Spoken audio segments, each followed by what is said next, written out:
Welcome, and thanks for joining us today for the If You Build It, Will They Come webinar. We're going to be talking about ensuring adoption of digital government services.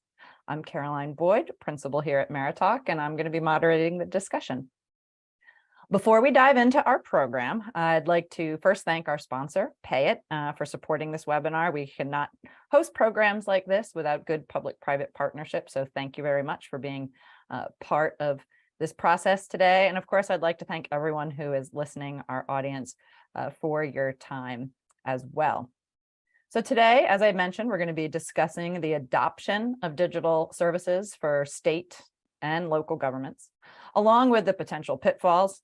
There are many to adoption, of course, and of course, best practices, which hopefully we'll focus on quite a few of those. And we're going to talk about some real world success stories. So for both citizens and residents, as well as the governments implementing these digital services. So I'm pleased to welcome our two guest panelists today. They're going to be sharing their thoughts with us. We have Julia Gutierrez. She's the Chief Digital Officer for the City of Boston in Massachusetts. And we have Jack Laskowitz. He's the Vice President of Client Success at Pay It. So Julia, before I ask you and Jack to just give us a little bit of background on yourselves, I wanted to just reflect on the fact that you note in your bio that your goal is to reimagine and deliver exceptional government services that are accessible, inclusive, and equitable. I look forward to talking about that in a moment. And Jack, I love that you state that your passion at Pay It lies in bringing e-government transactional experiences to today's constituents, which I think everyone listening on this webinar is one. So welcome to you both. Thank you for joining us, and I'm looking forward to a good discussion. If you could just give us a little bit of your background. So Julia, I'll start with you. Of course. Thank you, first of all, Caroline, for having me here. And thank you, Jack, for what I'm sure is going to be a wonderful conversation. As Caroline mentioned, I'm Julia Gutierrez, the Chief Digital Officer, use she, her pronouns. And prior to joining the city, I worked for Massachusetts Digital Service, also in service delivery space for state level services for our residents. My background is in public policy. I grew up on the border between Mexico and Texas, and ever since an early age, I recognized the importance that government has in residents' and constituents' lives. And so I'm very excited to be here today and speak about all the ways in which we can reimagine and rebuild our city services to meet our residents' needs. Thanks, Julia. It's great to have you with us, and we're excited to hear some of the things that you are doing for the city of Boston. Jack, how about you? A little bit about your background. Thank you very much. No, it's Jack Laskowitz. Thrilled to be here alongside you two exceptional women, and really excited to talk about this topic. We get to do this every day with some awesome leaders across North America in state and local government. And the fun part is seeing those successes. Like you mentioned, Caroline, client success, but we're here to help these agencies and departments be successful in bringing a lot of their constituents along into the digital realm, especially in important things that each of us has to do or gets done with our state and local governments. I've spent my whole career in and around technology. I love doing it. A lot of it is centered around the consumer, if you will. And a number of years ago, decided to focus that energy in state and local government. I actually volunteer every summer with high school students and help them learn about how that works. And so why not bring it into the real world with my job? And so again, I'm thrilled to be here. I love working across so many amazing leaders that really want to make a difference. And many times those differences come in that digital realm. So Jack, I'm going to stick with you and dive into the questions, because you actually have already started to touch on the first one, which is fantastic. But, you know, maybe I would say on a scale of 1 to 10, but you don't have to put the numbers, but really how important is a good customer experience to the digital modernization journey that's going on right now? We know it's a process. And maybe talk a little bit about what you think are the key elements for state and local governments to be considering right now. And then Julia, I'll ask you the same question. Let's just see where you guys align here. Yeah, you know, it's interesting. the interplay between customer experience and digital modernization. You know, digital modernization in many ways is an important part of an overall customer experience, but many times it isn't the only one. We're finding that today it's obviously more and more important as more and more parts of our lives become more digitized. And so the things that we look at and that we work on with our agency and department partners start with what that mission is, not only of their mission as a department or an agency or a city, county, state, what you name it, but also what's the mission of that constituent, to use a kind of generic or broad sense. What are they trying to get done? And sometimes it's to be in compliance with something, sometimes it's to take advantage of a program or a service. And so when we start with what that mission is and ultimately what that outcome is, the digital journey will follow, and we begin to peel back and then apply the right kind of consumer-centric best practices toward accomplishing that mission. So those are the things that, in a broad brush, that we think about and that we work on every day with our agency and department partners. Starts with what that mission is, and that really also helps us center throughout this journey, center along the lines of, okay, is this digital customer experience, is that helping or hurting that overall accomplishment of that mission? I'd say the last thing is, in terms of the outcomes, many times a shortfall could be when folks are motivated to digitize something, but not to modernize it. And those aren't the same thing. I think we're going to get into that here in a little bit. But that's also something I think that we should all consider, especially during our time here together today. Thanks, Jack. So Julio, like, what are how much of what Jack said aligns with your thinking, but also what are some of the key elements of customer experience that you're considering as you go through the various projects that you're working through with the city of Boston? Yeah, I think I could not have started an answer better than Jack already did. So certainly starting with, what is the government mission that we're trying to accomplish? What is that departmental mission? And what are the experiences that we're trying to enable our residents to have with us around that service? And so mission is key, and outcomes of how our residents are interacting with us around that mission is equally critically important. So in terms of key elements, I think it starts with really understanding who our constituents are and what their needs are around a specific program we're offering or a cluster of different services. For example, if you move to Boston, you might be looking at renting an apartment, purchasing a car and parking that in the street. If you're coming to school, you are registering for different school programs. If you're coming to work or start a business, what are the licenses or permits you need to purchase in order to do that? And so, taking a holistic look at who our residents are and what it is that they're trying to do when they're interacting with us, I would say is like step one. And, not just our average resident, but all of our residents. One of our missions across our services is creating services that are for everybody. So taking into account, who is the population of Boston residents? There are 10 languages that are most spoken here in Boston. English is the first one, but Spanish, Portuguese, and so on are like part of the top 10. How can we make sure people that are not native English speakers have the same types of interactions with us as the native English speakers? So starting with understanding our residents, and then as Jack mentioned, peeling back the layers and saying, all right, how do we then design and deliver the right experiences that can be simple, frictionless, and dignified? And there's a piece of that, and I'm excited to get more into that as well, which is we're not looking at replicating paper-based processes through digital interfaces, because what may have worked optimally for somebody coming into an office, handing in a paper, and then a city employee then doing something in the back and handing it back, might not be the optimal route when we are building technology. So taking a look at where can we cut down on maybe friction-filled processes that perhaps needed to be there in paper-based or physical interactions, but might not need to be there in the digital realm. I think that's a great point. But I think the idea of just trying to replicate the paper process has been a big pitfall for a lot of governments over the last several years as they've tried to make this shift.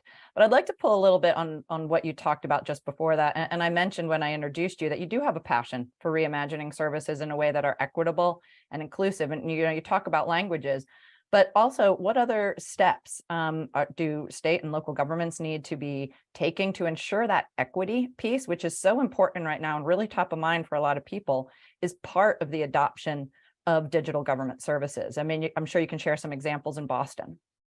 Yes, of course. So understanding the whole slew of our residents and where there's levers that we need to make sure we design for is critical. But starting, at the very bottommost layer, which is access to technology, is a thing that the city of Boston is certainly thinking about, right? So how can we establish the underlying enabling conditions for our residents to be able to take advantage of digital services? We have a digital equity team within the city of Boston that is hard at work in solving that problem. Some examples of the types of work that they're doing is they are going out, knocking on doors and talking to our residents and getting those residents that are eligible for the federal Affordable Connectivity Program to join that program. We are also actively working to expand our public Wi-Fi network, Wicked Free Wi-Fi. And since 2017, the city of Boston has had a digital equity fund, which is a grant program to help Boston-based community organizations be able to get the money they need to enhance and expand the digital equity work, whether that is in the form of device access or digital skills training, internet access, or internal staffing support. So, step one starts, how do you level the playing field and create equitable conditions across our residents? And the second piece is, how do you make sure that you are doing that based on your residents' needs? So how do you partner with the community itself to understand where there might be gaps and work with them to fill them? So we have started a community technology coalition that is made up of past Digital Equity Fund recipients and other local technology partners to support us in understanding our residents' needs, creating that community dialogue so that we can make sure that from a digital equity perspective, we're prioritizing the right needs to create those enabling conditions. So my next question was going to be, how do you actually learn about what the citizen's perspective is? And you've started to answer that there in your last response. I mean, it's so important to not just be developing something that nobody needs or wants to use, right? Right. And that you're developing it in a way that their perspective has been included in the process. And it sounds like that's, critical to the steps you're taking in Boston. Yes, certainly. So, following on the thread of putting our residents at the center of our work, I think there's three big buckets of how we're going about doing that work. So the first one is proactively talking to them when we're designing city services, right? So what that looks like is if we are trying to put out a affordable housing project, going out and doing research with our community to understand where their experiences are today with the city and where they would like those experiences to be moving forward. Using tools from the user-centered design approach of creating service blueprints where you're mapping out your residents' end-to-end journey, and then layering on top of that, what are the business processes that enable that? And what's the underlying technology that you need in order to create that journey? Then, keeping on with that theme, when you're actually designing and building it, doing usability testing of prototypes. So putting something in front of users and asking them for feedback. Does the functionality work? Are you getting the information that you need? And iterating on that before you go live with it. Once you go live with it, the second bucket is continuously soliciting feedback when they use our services. So here in the city of Boston, we have a 2-question, quick, simple feedback survey that exists across our digital services, which is to define what you're looking for, yes or no, and tell us a little bit more about that experience. And so we want to make sure that every step in the journey, our residents have the ability to tell us, yes, this was great. So we know to continue doing those types of things, or like, actually, I got confused here, or I didn't know how to do that there. So we can leverage that to inform how we evolved those digital interfaces. And third bucket is just actively learning from them about their needs. So the city of Boston has a number of resident-facing departments. You could say that the technology department is one of the least resident-facing in some shapes, ways, or forms. So we have a community engagement cabinet that has neighborhood liaisons. Every Friday, they are in each of the neighborhoods, talking to residents, helping them get their city services, and listening, where are there places where things are going well, and where are there places where we could be doing something different. On the digital equity front, we have community events where we are going out to diverse communities. We're actually going to be doing one in East Boston soon, and I will be, there and speaking in Spanish and soliciting feedback in Spanish to understand, where are their gaps and, how we're designing something. We have our 311 contact center that is 24/7 and always available for residents to either request city services or just give us feedback about it. And the contact center is excellent at then sending that feedback to the right departments. And, leveraging direct emails and feedbacks to the site for us to learn where we could be doing something different. So 3 fantastic buckets, actually a lot more than I thought you were going to say, right? When you just talk about the perspectives. Jack, before we move on, I don't know if you want to comment on that, because I'm sure as you work with various governments across the country, this kind of information is critical to, how you operate. And I'm going to shift the discussion, but I just wanted to give you a chance to chime in if you wanted to. Julia had a great list. I hope everyone was taking notes, because that is a really good blueprint on ways to understand the ways in which you can help deliver services to your community, to your residents, to your constituents. And I would just add a few more things to think about. One, when you understand, one of the things that understanding who those different cohorts of your residents are, or your constituents, try to develop some personas that you can carry forward with you, especially when perhaps as a technology team, you're not always going to be in front of all the folks or the users that may be using that service. When you have those, one pagers, just a description of a lot of the different pieces that you learn out in the community, that can really help humanize the work and the efforts that are underway. And the second thing that I've seen work really well along those lines is take advantage of some resources out in the community when you are testing some of the things that you're designing. So for example, we had a city in the upper Midwest that actually just tapped into one of the local universities who had a marketing research class and said, hey, can you test out some new aspects of our website?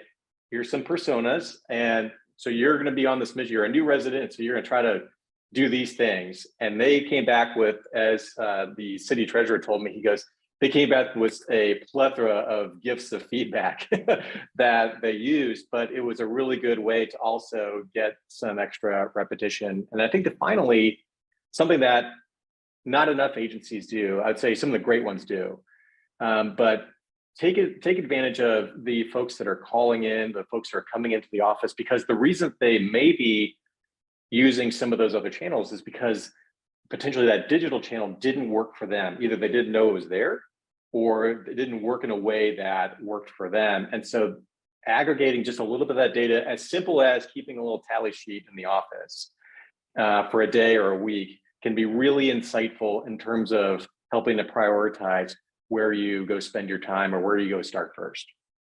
Perfect lead in. I feel like you were just teeing me up for the next question, so I'm going to stay with you, Jack. I wanted to talk a little bit about incorporating user-centered design. It's very important in many of these applications. And actually what you're just talking about is a perfect example, right? Having the users actually giving you feedback, right? To make sure that that you are incorporating that user perspective in the platforms that are being designed. So, maybe talk just a little bit deeper there on how you've seen state and local governments really incorporating that in the development process. Yeah, I hope I don't sound like I'm repeating myself, but Julia also mentioned it. Just make sure you start with what that outcome is. And that is just so key. You can't really design much until you know what you're trying to accomplish. And that's also a really good check against, are you just digitizing something to say you digitized it? Or are you really making meaningful impacts? And that can be something as simple as paying a water bill or paying a property tax or applying for a business license. And it just would run the gamut of all the different various services at a state and local government level. So start with that outcome. A really good practice that I've seen work well is also just take 20 minutes and draft up what's that press release going to be when that thing that you're working on or that project that you're wanting to work on is a wild success. And in that press release, it's going to have to say, like, what's the outcome that was generated, but also how did you get there? Why did it matter? And those types of activities really help focus the actual work that gets done around that user-centered design. Again, personas are super helpful, and that gives you an ability to identify the breadth of the personas that you are appealing to or you're engaging with. So you can check yourself against, am I leaning too much into one type of persona or another? And then the second thing is continue to test. And the catch on the test that I'd say some folks can get caught up with is the experts that you have on your team may not always be the best testers because they have such a depth of knowledge and expertise, which is why they're there. But sometimes it can be really hard for them to test because I know why this policy is this way, it's that way, if someone has to do this and this. Well, if someone doesn't know all of that, can they still work their way through the process or the activity that you're wanting those individuals to go through? So those are a few items to work on that can be incorporated. Julia, I'd give you a chance as well here if you have some other examples you'd like to share of the importance of that user-centered design in the development process. Yeah, certainly.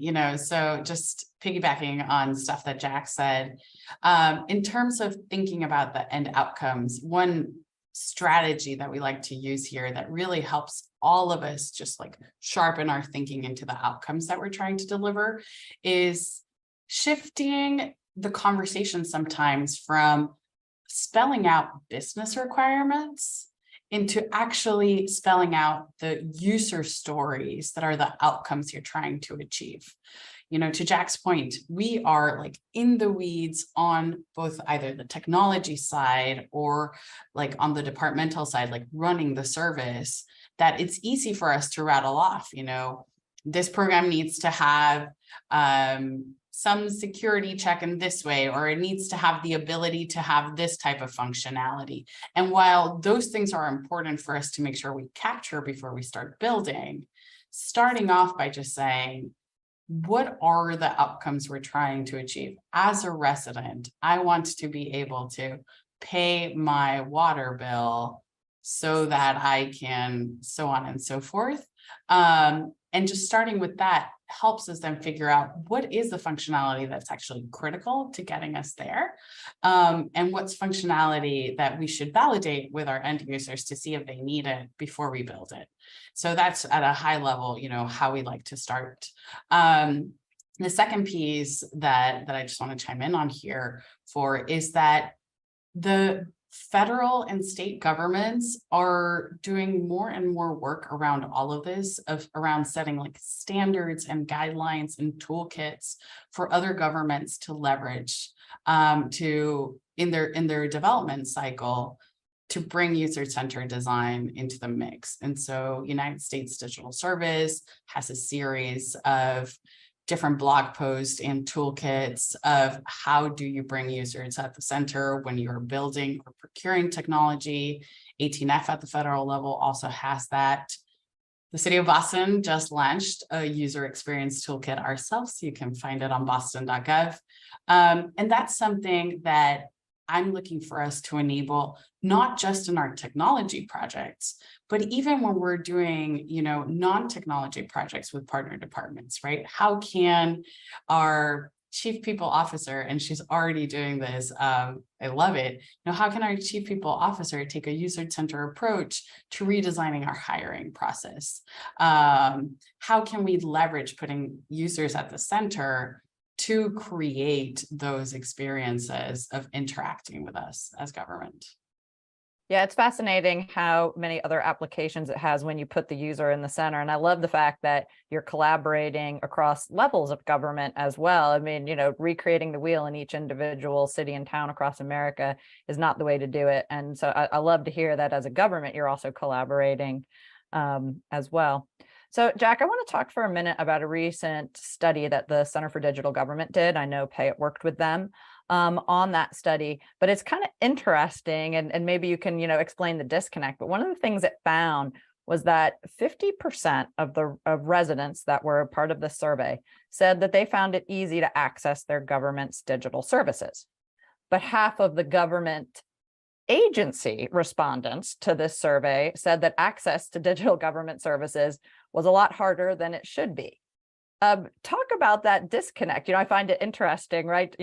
From each side of the coin there, and maybe could it be helpful in prompting governments to work a little differently as they talk about access with their residents? Yeah, thank you. This is a great survey and had some really cool insights, this being one of them. And I'd say, first of all, it helps break that stereotype that folks that work in government don't have high standards on what they expect is good.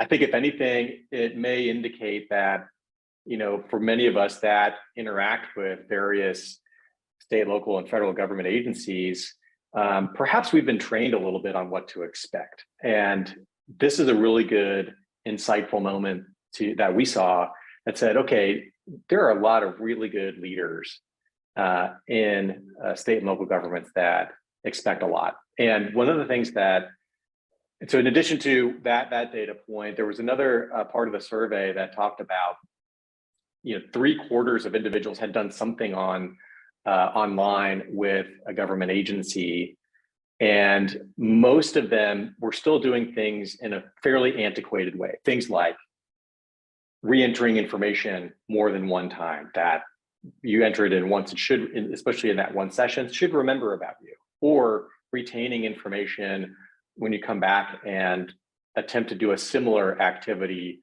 with that city, county, state, you name it. So some of those things really highlight there's a lot of opportunity to go make meaningful impact. And for the 58% of those of you that expect more, I love you. We're of one mind and one heart. And so that's the folks we get to work with on a daily basis. And so some of those things I think really are important. The other aspects of this, in terms of expecting more, I think we're getting beyond a point where just offering a large menu of items isn't necessarily what's considered to be a great experience. So Julia mentioned simple and frictionless in what the overall experience needs to be. Dignified, I think, was another one.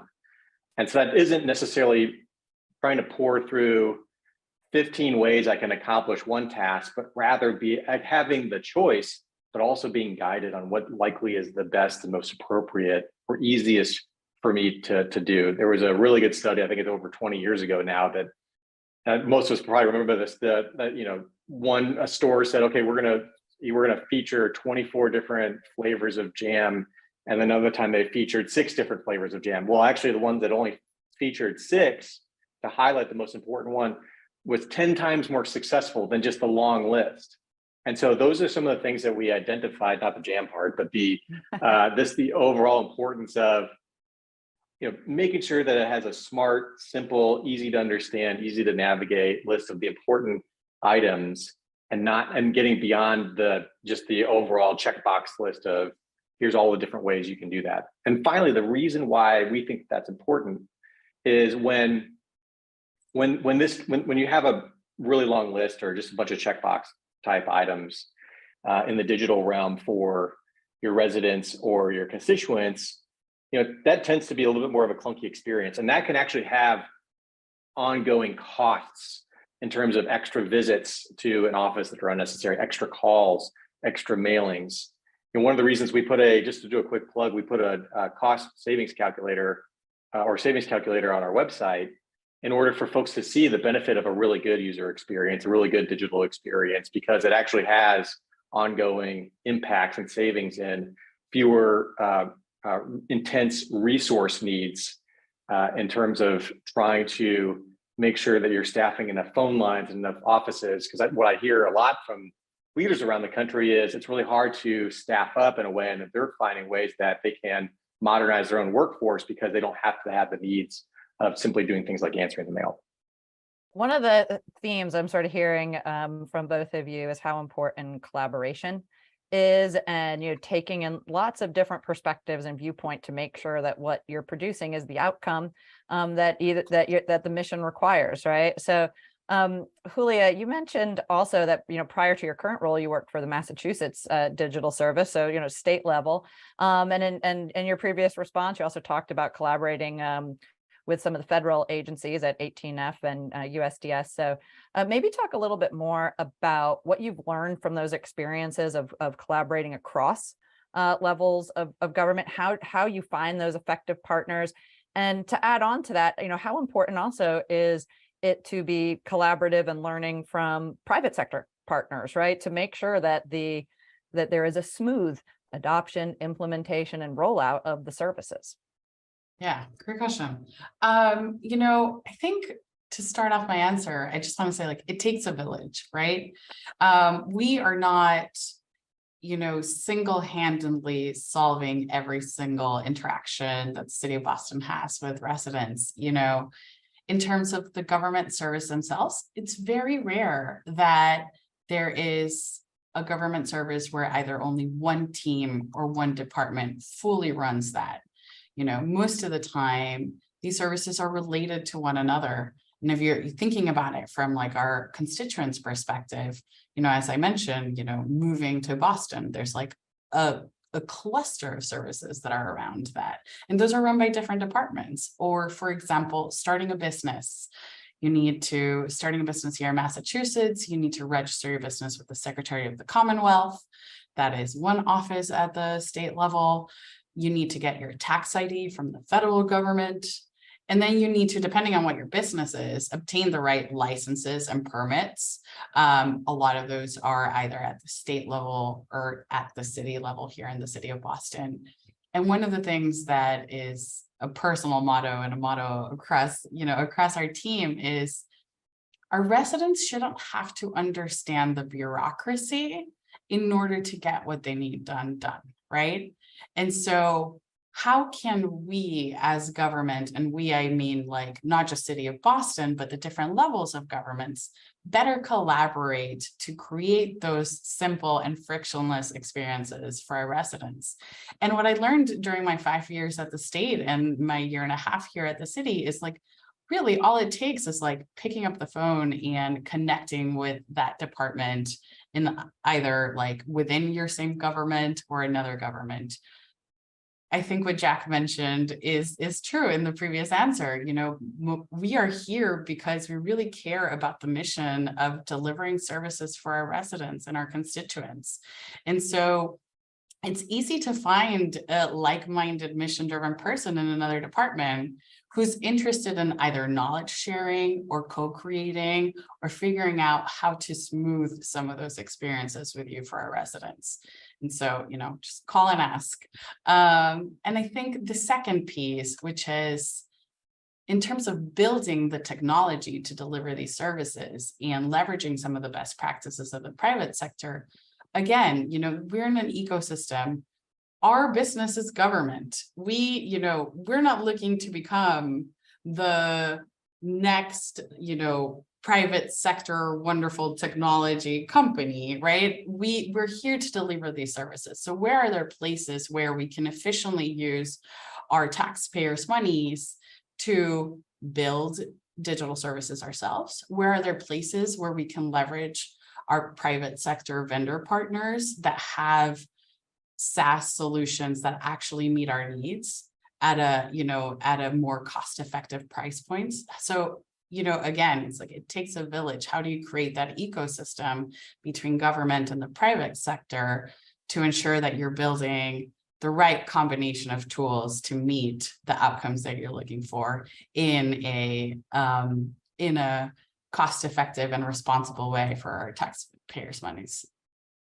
Thanks, Julia. And I appreciate you mentioning, being responsible with taxpayer dollars. For all of us listening and sitting here on this call, we do like to know that our government is being responsible with our taxpayer dollars as well. And I want to talk a little bit about how we make sure that our citizens actually use the services that, for most of this conversation, we've been talking about how we incorporate their viewpoints and their needs into the development of these services.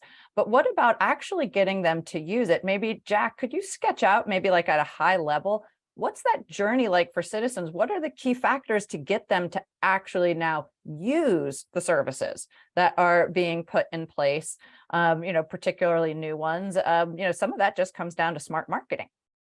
It does, and sometimes I feel like the word marketing can have a bad connotation, especially in the government space. Really, all that is it's driving the right awareness and understanding to help residents and constituents make the best choice for them on how they want to get something accomplished. And we work on this every day with our clients and our agency partners. And the first thing I'll tell you is that it is not a linear journey for anyone, any of us, right? So there's a space of just first driving awareness. So I know that this thing is an option or a choice or a channel for me. And the second thing is then assessing or evaluating, okay, is this what I want to do? And then obviously the third part is then taking action. And what we work on with our agency partners is first understanding, okay, we're in a business of this, we're in a success-based business model with many of our agency partners. And so we're all in it to win it together. And we start with, okay, what are the goals that we've got for a course of a season or a year or whatever the right time frame is? And then what are the ways in which we can help, one, drive awareness and help individuals understand the benefits of choosing, one particular path versus another. Obviously, we care mostly about the digital path. And I would say, beyond setting the goals, then look at your foundational elements to drive awareness. Is it, we do things like put a QR code on the outside of an envelope, so you don't even have to open something in the mail, right? But we still do a lot of mail for official business, and it's making sure that the right things are mentioned in there about, okay, now that you've got this property tax bill or you've got this notice to take some action, what is the next step? And that's where you want to say, hey, do this quick and easy. You want to drive them down the digital path so they can do that right from their couch. Perfect. Making sure that it's there in the right spots that meets those individuals where they are. And then the second thing is identifying the sort of village component that Julia was talking about. Are there intersections where an individual is interacting with another part of your government that you can identify? Hey, if they're, let's say they're on hold for a few minutes, waiting for somebody else, is that also making those individuals aware of this other particular thing that is likely to be important to them? My sister's a small business owner, and she talks about, hey, she's got to, do a tax thing with this office, but then she's got to do a business license thing with the other office. And sometimes those offices, outside of sharing a building together, may not have as much connective tissue as they should, but those are small moments that can help drive more awareness as well. So And finally, the last bit is, in using those fundamental mechanisms that many times are already in place, just making it really clear what you want or what you desire most of those cohorts of individuals to do. Hey, you got a choice, you can learn more here, but the easiest thing you can do right now is take this one particular action. Call to action is what we call it. Are things that can be worked on and addressed, even well in advance of a large technical project. Julia, just to close off on that question, going back to the response you had to the very beginning of our discussion, is access, right? Yeah, you mentioned a few things, but how does citizen access to digital services play a role there? I think you mentioned you got to think about, if there isn't good broadband in this area, you've got to make sure they can access it via phones. Yes. At the end of the day, our mission is to provide services for everybody. We have to make sure that we are aware that there are going to be folks that always prefer a different channel that might not be a digital channel. And that's why we have our 311 contact center that is 24/7 and that supports residents in multiple languages to access city services. That's something that's never going to go away. But we do have the opportunity, especially as we bring more of these services that have been historically brick and mortar, in-person, paper-based processes to digital channels of, to Jack's point, raising awareness and driving adoption for folks that would be interested in using that. And that is a place where, as a city, we also leverage our physical spaces, right? So in addition to putting, through our social media channels or newsletters, we actually have a pretty high open rate for our City of Boston newsletters, informing people of the new digital services that way. We also have the ability to leverage physical spaces like bus stops and ads in bus stops or ads in different parts of the city to share with our residents, hey, do you know that you can start your marriage license process online? Click here. And yes, we also use, both the URL and the QR code for people's ease of access to then start using that digital channel. So, it's a combination of raising awareness through both like digital channels, but also physical ones. So we can make sure that folks that might not be tapped into our digital channels already know that those exist. I love the idea of using the bus. I know in the cities, I always notice the big bus ads as they drive by. So I mean, that's very clever.